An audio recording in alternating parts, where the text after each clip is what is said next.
Assalamualaikum. Waalaikumsalam warahmatullahi wabarakatuh. Dan apa? Iya, saya Silakan. pakai. Apa kabar?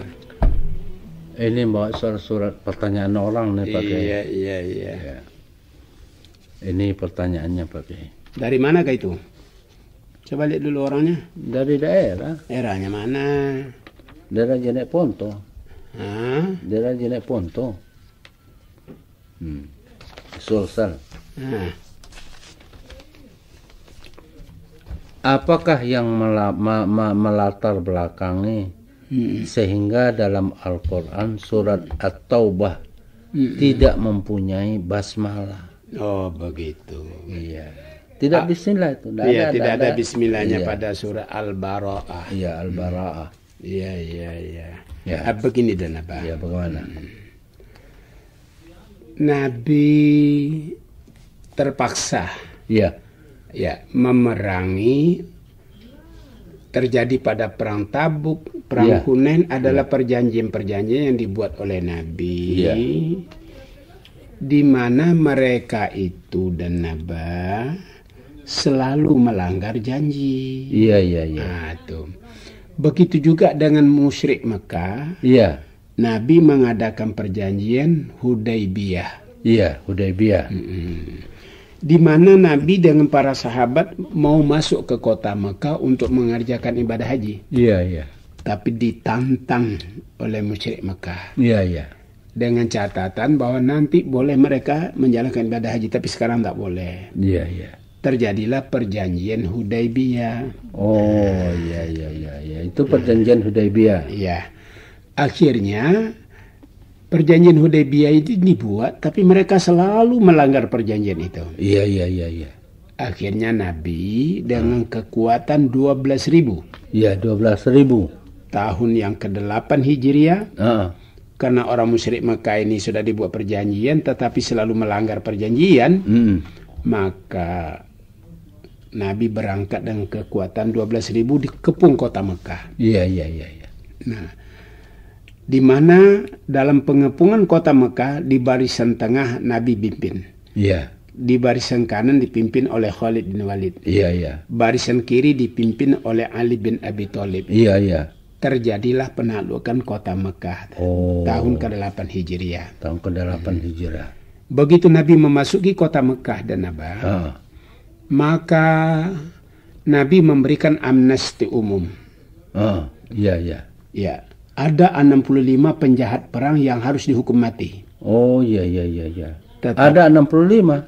Ya, yang menyiksa umat Islam, yang membunuh umat Islam dan macam-macam dari perbuatan orang musyrik Mekah. Iya. Kita lihat saja contoh dari penyiksaan terhadap Bilal bin Rabah. Iya. Sampai dipilihkan dan apa ya? Iya, betul. Nah, itu gambarannya. Akhirnya Nabi memberikan amnesti walaupun mereka sebagai penjahat perang. Nabi mengatakan siapa yang berlindung di rumah Abu Sufyan aman. Iya. Abu Sufyan ini adalah merupakan panglima dan tokoh musyrik Mekah. Iya. Nah, siapa yang berlindung masuk Masjidil Haram aman. Iya. Apakah dia penjahat perang, apakah siapa, tetap diberikan keamanan oleh Nabi. Asal dalam masjid. Iya. Dan yang ketiga, siapa yang berlindung dalam rumahnya sendiri aman. Iya. Nabi masuk dan patung-patung yang sebanyak 360 itu dihancurkan. Iya. Nah, maka melihat kebaikan hati Nabi tidak menghukum penjahat perang, maka mereka berduyun-duyun masuk Islam. Iya. Turunlah firman Allah, "Idza jaa nasrullahi fathu wa ra'aitan nasa yadkhuluna fi dinillahi afwaja." Iya. Mereka berbondong-bondong masuk Islam. Iya. Kemudian Nabi pulang ke Madinah. Tahun ke-9 Hijriah, maka Nabi belum berangkat naik haji. Oh iya. Disuruhlah oleh Nabi Abu Bakar pergi memimpin jamaah haji. Iya, iya. Atau ketua kafilah. Iya, iya. Kalau sekarang kan ada juga di Indonesia ketua kafilah itu Iya, kan iya. apa?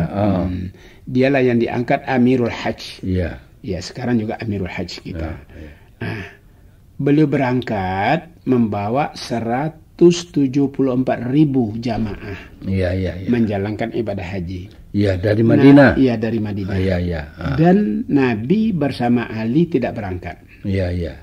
Nah, akhirnya Abu Bakar dengan jamaah berada di Mekah, di perjalanan sudah dekat ke Mekah, surat Bara'ah turun. Iya, iya. Surat Taubah. Iya. Ya, yang menyatakan bara'atun kata Tuhan di dalam Al-Qur'an dan apa? Iya. Ya, yang kalau perlu saya bacakan. Surat Bara'ah. Iya. Ya.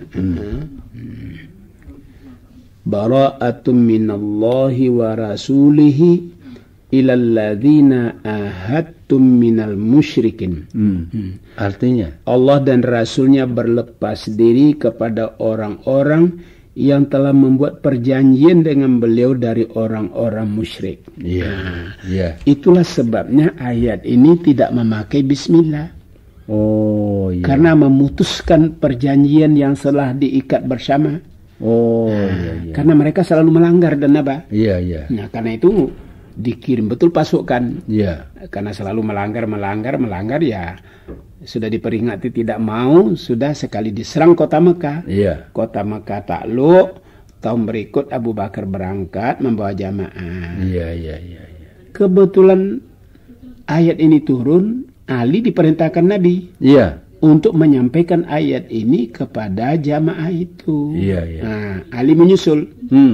Abu Bakar mengira bahwa kedatangan Ali adalah menggantikan beliau jadi pimpinan. Iya, iya. Beliau sebagai orang tua sangat bergembira sekali kalau toh Ali mau memegang pimpinan. Iya.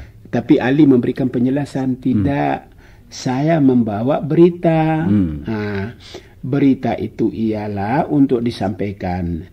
Disampaikanlah kepada mereka waktu di Mina. Iya, iya. Dibacakan ini ayat Bara'atun ini. Iya. Nah, jadi ayat ini tidak memakai bismillah.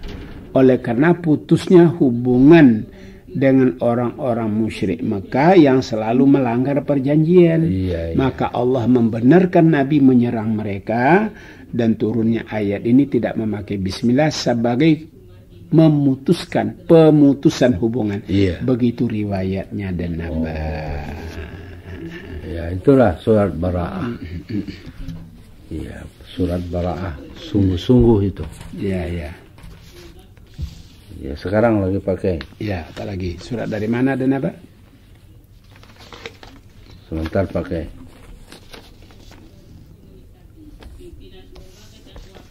Siapa itu yang kirim surat? Dari Sultan. Sultan S. Ya. Pakai dan naba. Ya. Begini. Pernah di suatu kampung terjadi pada hari itu Jumat. Ya. Khatib selesai berkhutbah pertama, langsung turun dari mimbar. Ya. Langsung kunut dan salat Jumat. Jelas khutbah kedua tidak dibaca. Ya. Pertanyaan, apakah salat Jumat tadi sah? Ya. Mohon penjelasan dari Pak Kiai. Ya. Begini dan apa? Iya. Berbicara masalah khutbah Jumat. Iya. Memang nampaknya dan naba. Iya. Dibedakan antara khutbah Jumat dengan khutbah hari raya. Iya.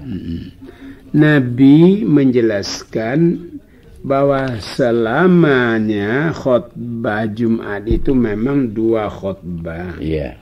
Tapi hari raya Nabi menganjurkan mau 2 khutbah boleh, Iya. mau 1 khutbah pun boleh. Iya. Nah, itu dan nabayah kalau sekiranya hari raya. Iya. Nah, tetapi memang pada sholat Jumat nampak sekali bahwa Nabi selalu 2 khutbah. Iya. Nah, sekarang masalahnya bagaimana kalau khatibnya sakit? Iya. Ya, kalau khatibnya sakit, sebaiknya begitu khatibnya turun, harusnya digantikan, ya, gantikan oleh khatib, ya, yang sakit itu, supaya khutbahnya dijadikan 2. Namun kalau ada cuma 1 khutbah, apakah sah juga Jumatnya? Jawabnya sah dan nabah. Ya, walaupun dia 1 khutbah, sholat Jumat itu juga tetap dipandang sah saja. Nah itu. Jadi ini rupanya masyarakat kita ini belum tahu betul. Kalau khatibnya hanya 1 khutbah kemudian tidak mampu melanjutkan oleh karena dia sakit, lantas mereka tidak lanjutkan. Seharusnya dilanjutkan, ya. Nah itu danaba yang mesti ditempuh, sebab jelas sekali bahwa khutbah Jumat ini selalu dilakukan oleh Nabi 2 kali khutbah. Itu hanya pada hari raya sajalah Nabi itu melakukan 1 khutbah. Nah itu danabah. Nah, jadi salat Jumatnya tetap sah. Walaupun hanya 1 kali berkhutbah. Atas penjelasan Bapak saya ucapkan terima kasih. Iyalah.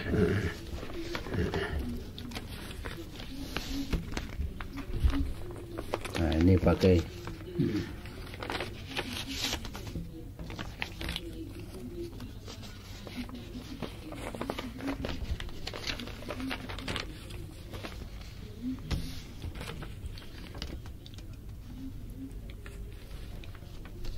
Apalagi Nabah? Pertama-tama saya sampaikan kepada Pak Kiai dan Nabah.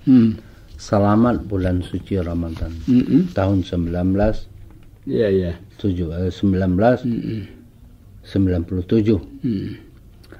Pertama saya ingin mengajukan beberapa pertanyaan sebagai berikut. 1. Pembagian harta benda. Apakah berdosa orang tua itu kalau tidak sesuai dengan peraturan yang ditetapkan Al-Quran? Karena biasa juga terjadi di kalangan masyarakat, lebih banyak pembagiannya perempuan daripada laki-laki. Itu yang pertama Pak Kiai. Nah sekarang masalah kewarisan apa ya? Bila orang tua telah membuat sesuatu testamen, atau sesuatu pembagian kewarisan, dan anak-anak menyetujui, atau sepakat atas ketentuan orang tuanya sebagai ketaatan anak terhadap orang tua, maka itu sah. Mungkin harusnya anak laki-laki lebih banyak terima, tapi ternyata anak perempuan banyak terima. Tapi yang laki-laki merelakan itu untuk saudara perempuannya. Itu sah. Nah, tapi sebaliknya dan apa? Sebaliknya. Bila ada salah seorang di antara yang memprotes pembagian itu, maka pembagian itu batal, dan dia harus kembali kepada Al-Quran. Fa in tanaza'tum fi syai'in farudduhu ilallahi wa rasulih. Dikembalikan kepada ketentuan Allah dan Rasul. Begitu dan apa? Yang kedua lagi Pak Kiai. Apa lagi? Termasuk harta pembagian, jalan biaya sekolah, biaya kawin, karena bisa juga terjadi bahwa kalau ada orang menuntut masalah harta warisan, ada orang mengatakan biaya sekolah, biaya kawin, termasuk pembagian harta warisan. Begini dan Abah. Itu yang dibelanjakan oleh si ayah dan si ibu menyekolahkan anak, membiayai anak gadisnya kawin. Itu bukan warisan. Bukan warisan. Itu tidak boleh diperhitungkan masuk ke dalam warisan. Karena yang warisan itu adalah harta yang hari ini sisa. Sisa habis pembiayaan sekolah anak-anak, habis pembiayaan kawin anak perempuannya atau anak lakinya. Nah sekarang mati orang tua. Nah itulah yang diperhitungkan yang ada. Bukan yang dulu-dulu yang sudah jadi air, yang sudah apa itu tidak diperhitungkan lagi dan apa dalam soal kewarisan. Jadi kok banyak terima sekolahmu sampai ke perguruan tinggi begini, berapa biayamu itu. Nah jadi kau dapat zakat cuma sedikit. Nah saya ini ini tidak sekolah, kata anak perempuan ya. Nah, jadi harus saya banyak terima. Tidak bisa, bukan begitu. Kewajiban ayah dan ibu mendidik anaknya. Jika mereka mempunyai kemampuan otak dan ada harta, maka ayah dan ibu harus adil di dalam membina anak-anaknya. Sisa itulah yang dijadikan kewarisan kalau mati orang tua. Begitu dan apa? Yang ketiga lagi Pak. Apa lagi dan apa? Di desa kami pada umumnya petani dan banyak orang berkebun di kuburan yang kenamaan bermacam-macam. Apakah hasil tanaman itu halal dimakan atau tidak? Mohon penjelasan. Ini sudah kita bahas juga dulu dan Abah. Ada kepercayaan waktu Nabi menghunjamkan atau menanamkan pelapah dari korma, dibelah dua, ditanjakkan di kuburan. Nabi ditanya, lima fa'alta hadza ya Rasulullah, kenapa engkau lakukan ini? Nabi jawab, moga-moga diringankan Allah siksaannya di dalam kubur selama daun korma ini basah. Maka orang berpikir kalau begitu lebih baik ditanam pohon cempaka.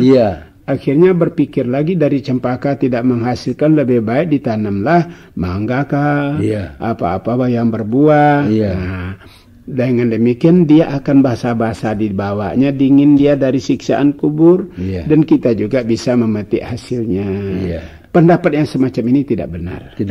Supaya tidak melakukan tanaman di pohon, menanam pohon-pohon apa-apapun di atas kuburan. Nah, itu dan Abah. Selesai pakai. Dari mana suratnya itu dan apa? Dari saudara Bungaya. Nah, Bungaya. Oh iya. Bungaya.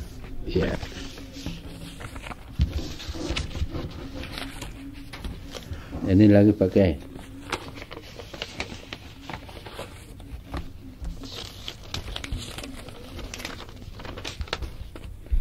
Pertanyaan saya, apakah sial seorang? Apakah? Teruslah. Apakah siali boleh dikatakan anak yang tidak berbakti kepada ibunya? Yang kedua, bagaimana hukumnya kalau si Ali dan si Ani kawin lari? Yang ketiga, siapakah yang berdosa? Apakah orang tuanya atau kedua anak itu? Nah, itu yang pertanyaan. Jadi seorang anak yang tidak si Ali boleh dikatakan anak yang tidak berbakti kepada bapaknya dan ibunya. Saya lihat itu di pertanyaannya dan apa? Soal kawin ya. Apakah seorang anak yang tidak disetujui kawin dengan pilihannya oleh orang tuanya dikatakan tidak berbakti? Nah, begitu pertanyaannya. Begini. Si Ali dan si Ani. Yang kawin tidak disetujui orang tuanya, apakah dianggap anak itu tidak berbakti? Begitu. Nah, begini dan apa?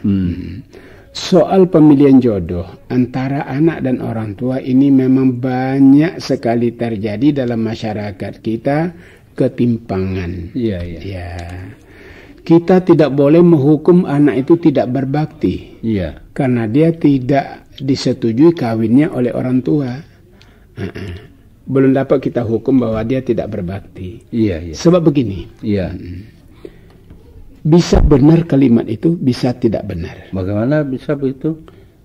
Bisa benar kalimat itu sekiranya orang tua mencegah dia kawin dengan seorang wanita atau dengan seorang laki-laki yang tidak menurut aturan agama.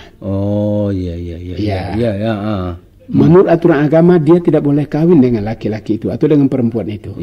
tapi dia tetap jalankan, maka anak ini namanya tidak berbakti kepada kedua orang tua. Iya, iya. Sebaliknya bisa tidak benar. Ya, bila anak itu sudah memilih jodohnya yang sesuai dengan tuntunan agama. Iya, iya. Cuma orang tua tidak setuju dengan alasan mau dikawinkan dengan kemenakannya dengan siapa-siapanya. Iya. Maka anak ini dianggap tidak berbakti, itu tidak benar. Iya, iya. Sebab dia sudah sesuai dengan tuntunan Nabi, bila mencari seorang jodoh harus kriterianya ini. Kriterianya ketaatan beribadah, kebaikan akhlaknya, dan baik turunannya, dan pendidikannya, dan kemampuannya. Kalau wanita mampu beranak, kalau laki-laki mampu memberi biaya. Kalau ini sudah terpenuhi syaratnya, lebih daripada yang dipilihkan orang tua, anak itu tetap namanya berbakti kepada orang tua. Begitu dan nabam. Jadi yang lain? Pertanyaan berikut apa ya? Bagaimana hukumnya kalau si Ali kawin lari dan si Ani kawin lari? Iya, itu. Sekarang karena orang tua tidak setuju, anak tetap mau. Terjadi kawin lari. Iya. Lari kawin. Iya. Kawin lari semacam ini dan pada hakikatnya tidak baik. Iya. Tapi lebih tidak baik lagi orang tua yang tidak mengizinkan anaknya itu kawin dengan pilihannya, padahal pilihannya tidak menyimpang. Iya. Kecuali kalau memang pilihannya menyimpang, dia anak wanita mau kawin dengan laki-laki yang bukan Islam. Lantas dia tidak masuk Islam laki-laki. Ini silakan. Itu dosa buat anak-anak. Iya. Karena jelas-jelas itu keluar dari aturan agama Islam. Betul. Tapi kalau dia sudah pilih jodoh yang sesuai dengan Islam, tidak pantaslah orang tua untuk mengusir anaknya langsung kawin sehingga terjadi kawin lari. Nah, kawin lari ini kadang-kadang terjadi sebabnya dan apa? Orang tua minta belanja besar. Laki-laki tidak mampu. Akhirnya mereka mufakat lari karena sama mau betul. Tapi karena anak ini tidak mempunyai kekuatan membiayai permintaan orang tua si perempuan, terjadi kawin lari. Ini tidak pantas dilakukan. Sebab masalah yang penting dalam Islam itu mahar, bukan uang belanja. Uang belanja itu tidak menjadi syarat perkawinan dan nabah. Nah, itu. Sudah pakai? Apalagi. Siapakah yang berdosa? Apakah orang tuanya atau kedua anak itu? Nah, kalau anak ini memilih jodoh si wanita yang muslim kawin dengan laki-laki Islam, yang bukan Islam, lari, maka yang berdosa itu anak. Sebaliknya, kalau sekiranya anak itu sampai kawin lari akibat daripada orang tua, di mana minta belanja besar. Si laki-laki tidak mampu memberikan. Mereka mau juga kawin, tapi orang tua menolak. Akhirnya dia lari. Yang berdosa itu orang tua. Karena permintaan orang tua tidak sesuai dengan tuntunan agama. Agama mengatakan a'dhamun nikahi barkatan aisaruhu mu'natan. Nikah yang paling berkat adalah biaya yang sederhana. Belanjanya perkawinan sederhana, itulah nikah yang paling berkat menurut konsep Islam. Itulah Arni dari Kabupaten Banten. Iya. Sekarang gini lagi pakai. Dari mana dan apa? Tunggu dulu.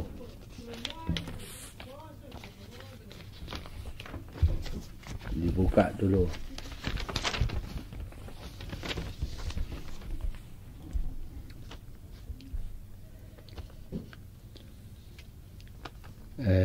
Pertama.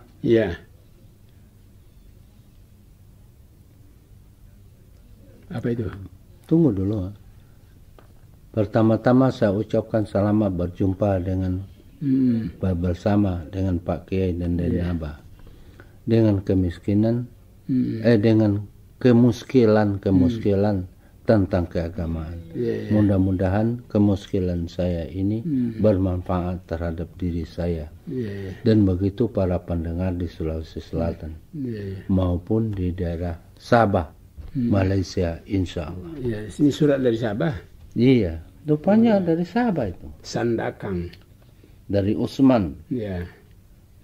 Usman, Sandakang, Sabah. Sabah, Malaysia. Ya. Apa dia tanya dan apa? Saya pernah dengar atau baca bahwa jihad adalah fardu ain. Iya. Seperti halnya dengan salat 5 waktu, puasa, zakat, jihad, yang berkorban harta dan tenaga dan lain-lain. Pertanyaan saya, mengapa jihad itu sehingga hukumnya fardu ain? Tolong dijelaskan. Begini dan Abah. Tunggu dulu. Apa itu? Siapakah orang yang diwajibkan berjihad fisabilillah? Yang ketiga, mengapa undang-undang Islam tidak ditegakkan di Indonesia, sedangkan kebanyakan penganutnya orang Islam? Sampai di sinilah pertanyaan kami. Oh iya. Itu pakai. Ini dari Sandakan. Iya, Sandakan. Sabah, Malaysia. Iya. Karena di Malaysia memang negaranya negara Islam dan Abah. Iya, betul. Nah, itu ceritanya. Nah, pertanyaannya, apa itu jihad? Iya. Dikatakan jihad itu fardu ain. Iya. Apa itu fardu ain? Iya. Ain itu artinya kepala. Iya. Jadi kewajiban setiap individu sama dengan sholat. Iya. Nah, kenapa diwajibkan setiap individu berjihad? Jawabnya dan Abah, bila negara terancam oleh musuh. Iya. Ya, tidak ada jalan lain dan Abah. Semua pemuda-pemuda ya harus angkat senjata mempertahankan negaranya. Iya. Nah, itu namanya jihad. Iya. Dan fardu ain itu. Fardu ain itu namanya. Iya. Semua laki-laki yang sehat, yang masih kuat, diperintahkan mempertahankan negaranya, itu namanya fardu ain. Nah, yang kedua apa lagi pertanyaannya? Mengapa undang-undang Islam tidak ditegakkan di Indonesia? Oh iya. Sedangkan ini belum dan Abah, bukan tidak tapi belum sampai ke situ. Ya, berbeda kita dengan Malaysia. Nampaknya Malaysia itu memang terjadilah negara sana negara Islam. Tapi kita di sini bukan negara Islam, negara Pancasila. Tapi dalam Pancasila tidak terhambat berlakunya ketentuan hukum Islam. Karena Pancasila dan Abah tidak menghambat jika umat Islam dan bangsa Indonesia ini yakin dengan kebenaran Islam, sehingga bangsa Indonesia dalam negara Pancasila melaksanakan hukum Islam. Tidak ada masalah. Ya. Kalau Malaysia memang mencantumkan negara Islam, kalau kita mencantumkan negara Pancasila, bukan berarti menghambat berlaku hukum Islam. Buktinya telah berlaku dalam negara kita ialah undang-undang kewarisan menurut Islam, perkawinan menurut Islam, dan masalah